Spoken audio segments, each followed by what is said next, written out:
city and thinking like, man, I love this city, man. It's where I grew up at. This is me. This is a part of me. And I remember saying, damn, I ain't gonna see these buildings again until I'm like 60 years old, man.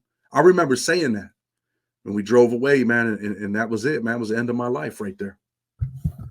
So at this point, did you know anything about how the federal system worked? Question one and question two. Once you leave the courthouse, let these people know, where do you go from there? Because a lot of people never been involved or know anything about the Fed. So you leave the courtroom, get your time.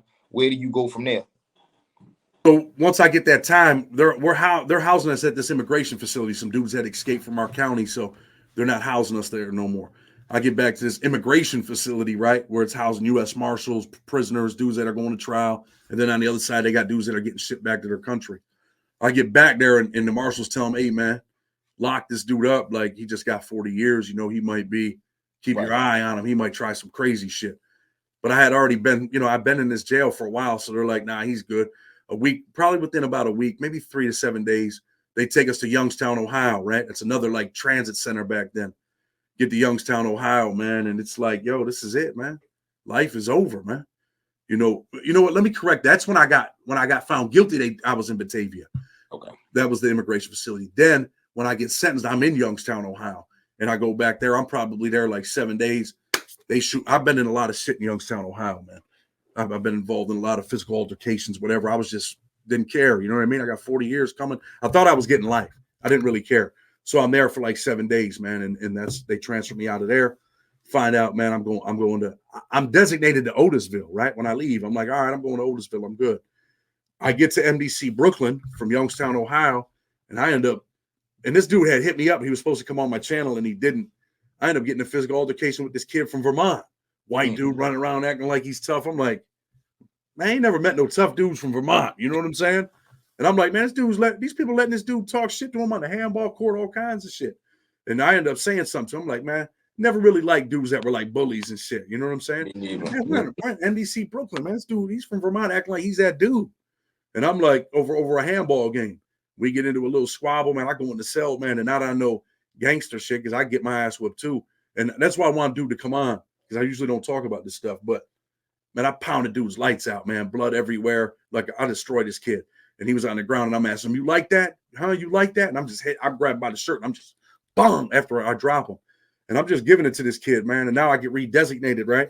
I go to the police don't really know what happened. They don't really know who jumped on this dude, right? But they end up taking me and him to the hole because a bunch of dudes tell. But they don't really got nothing. Dude don't tell on me. They redesignate me to Big Sandy. He's designated to Big Sandy already. Me and old boy get on the bus, and we're on our way to Big Sandy together. I mean, I didn't put my hands on this kid. I heard the stories about Big Sandy. I'm like, damn, man, I'm going to Big Sandy. I was going to Otisville, FCI. So we're on our way to Big Sandy, and when we get there, really, my homeboys, man, the East Coast dudes, man, they got the car. So when we get there, and I already know a couple dudes there, we get there, and it's like, now he's really nervous. He's like, yo, bro, I don't want no issues. And I tell the homies, like, yo, man, I don't put my hands on this kid. And they're like, is everything good? And they're like, I'm like, yeah, everything's all right. So he becomes part of the car too, because he's from the East Coast, right? So he's in the car eventually, man. You know, he's getting high. He does some bullshit and he disappears. That's probably why he didn't want to come on and do the interview. So, you know, I mean, it is what it is, man. A lot of dudes check in at Big Sandy, man. Yeah. And I wanted to get into that. So coming to Big Sandy, man, because a lot of people, they don't know about these federal pens. So you designated to go to a FCI. Boom, you blow that. Now you're shooting to the USP, the big dog level. Boom, you pulling up with this guy you just got into a good bump with. Y'all jump out the bus. Chad, first day hitting that Big Sandy compound. Talk to me, Chad. What's going on? Because they know that's the death chamber right there. They say, man, Big Sandy ain't nothing to play with. Big Sandy was definitely the most dangerous prison at that time. It was worse than Beaumont because they had just, shut Beaumont down, brought a bunch of them dudes over to Big Sandy. We get off the bus, we're in R&D, you go through all that bullshit, man, which I despise, man. Get naked, bend over, cough, lift your balls, you're butt-ass naked in front of another man. Who wants to live like that, right? Police telling you what to do. We're in R&D, man. We grab our shit. They're telling us to go to the unit. I'm going to keep it 100 with you, man. I'm on my way to this unit. Now, I've been in jail for a little while, right? Pre-trial, going through all the trial shit, all of that. Man, my heart's pounding, bro. Like, oh, man. I done heard the stories in MDC Brooklyn about Big Sandy. And I was like, man, glad I'm going to Otisville. I didn't make it to Otisville. Now I'm at Big Sandy. And immediately we're walking down the hall, man, and you hear the alarm. They're like, yo, get on the wall, get on the wall. and these dudes had just beat my homeboys, a Boston kid named Dennis Mooney, who, I have a lot of respect for. They end up coming down the hall. They jumped on a dude out on the yard. And I don't know these dudes. So when they walk by, they see me and they kind of give me the nod. They're in cuffs. The other dude comes out in a stretcher. They give me a nod, like, I guess it's just white dude respect back then, right? Mm-hmm. They give me the nod. I don't know what's going on. We make it to the unit, go in the unit, man. And when you walk in, man, it's like, this is it. Dudes are sitting at the table. There's no smoking in the feds, right? These dudes are smoking blatantly in the day room, playing cards, and everybody looks at you. It's like, it seems like everything goes quiet, but really it's not. The lights are like, you're like, damn, man, the lights are bright as hell. And everybody's looking at you. Where you from? The white dudes come up to you immediately. They're like, yo, you're going to cell, 331, whatever. And really it's a dude from Rochester, a white dude, in the cell that they're about to put me in. And he runs with the blacks. So the white dudes are like, yo, who you run with? And they're asking me all the questions, basic prison shit. And they're like, yo, man, the cell they're putting you in with is a white dude. And he's from your city, but he's black. I'm like, he's black? They're like, yeah, he runs with the blacks. You're with the whites, right? And I've already heard all this shit before I get there about, who you run with. I'm like, yeah, I'm white. I'm running white. That's what it is. Absolutely. So they're like, all right, man, we're going to do whatever we can. We're going to get you moved, man. We got this dude and this dude. You're going to have to pick one. Long story short, they tell the police where I'm going. And the police is like, all right. So they put me in the cell that they want me to go in. And immediately they're like, hey, listen, this is what it is. You meet your homeboys tomorrow. They come see me. The big homie Adam Oliveri, he's from New York. He ends up eventually stabbing the cop when he's my cellie. But they come right in my unit. They don't even live in my unit, man. They come up there like, yo, bro, what's up? You need to come out to the yard, whatever. We know who you are. We've seen the bus list. I go out there and they're like, yo, this is what it is, man. Either you're with us or you're not.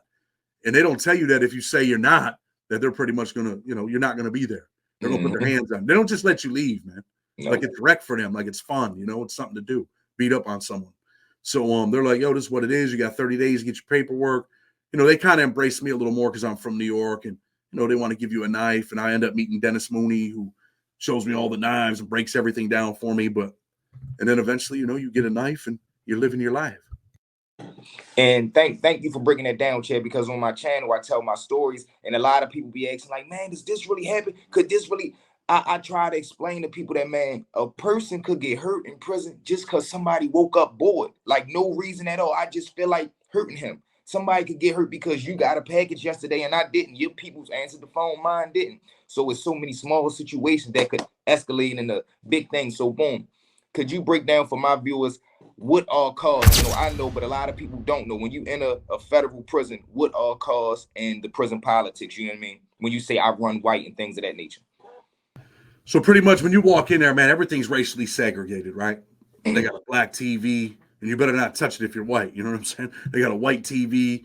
If you're black, you probably shouldn't. You better not touch it either. It's going to be an issue. People might not want to hear that, but that's what it is. I got a Mexican TV, and a car is just a group of people where you're from. Let's say you're a blood. You come in, you're a blood. All right. So the bloods embrace you. Yo, you're in the blood car. We can say it's a gang, it's an organization, but that's what you are. These are your people. This is your new family. You're white. You're in the white car, right? It means, hey, look, you're with the white dudes from the East Coast. They might have a South car with white dudes. They're from Florida and Georgia. Them dudes stick together. The Crips, whoever, the Mexican mafia, and the Serenos, they're together. It's just the group of people that you're with. And the politics are simple, man. You live, if you're white, you live with a white dude. If you're black, you live with a black dude. And that, that alleviates a lot of issues and a lot of problems, even if people don't want to hear it. That's what it is, man. Mm-hmm. They had a black mop bucket. They had a white mop bucket. You use this one, we use that one. And, in reality, it alleviates problems because a lot of dudes in prison are looking for problems, man. Instead of sticking together to overcome the oppression, we're too busy beefing with each other. We're too busy worrying about, hey, that's the black mop bucket or that's the white microwave or, whatever bullshit they got going on. But that's prison politics, and they lay it out for you, man. Hey, man, that's the black TV. Don't ever touch it. If you do, it's going to be an issue. Don't ever touch their TV. Don't sit in their section. Don't go sitting in someone's seat. And they just break down the politics, man. Thank you, man. Salute to that. Okay, so boom, you got your time. You done went through all the motions. You done had a little bump. You landed in that Big Sandy. Is this when you meet Mr. Young? Was that your first cellie, I believe?